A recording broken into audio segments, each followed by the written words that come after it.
السلام عليكم. مباراة الترجي التونسي ضد شباب بلوزداد الجزائري. أرجو وضع اللايك والاشتراك في القناة يصلكم مني كل جديد، وليستمر معكم البث بدون تقطيع.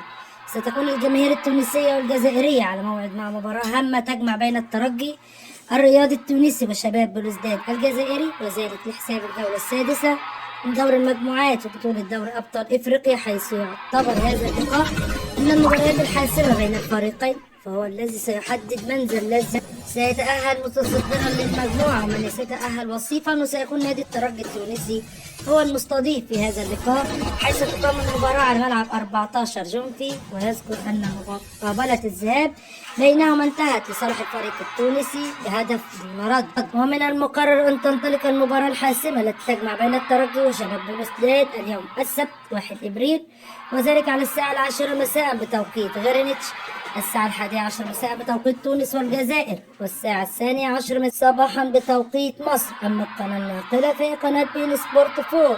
ويتواجد شباب بلوزداد والترجي التونسي في المجموعتين رفقة كل من المريخ السوداني والزمالك المصري اللذان أقصي رسميا من المسابقة. ويحتل فريق الترجي المركز الأول برصيد 10 نقاط، فيما يحتل فريق شباب بلوزداد المركز الثاني برصيد 9 نقاط، ثم المريخ ثالثا برصيد 5 نقاط، والزمالك رابعا برصيد 4 نقاط. بنتمنى التوفيق للفريقين. أرجو وضع اللايك والاشتراك في القناة ليصلكم مني كل جديد، وليستمر معكم البث بدون تقطيع.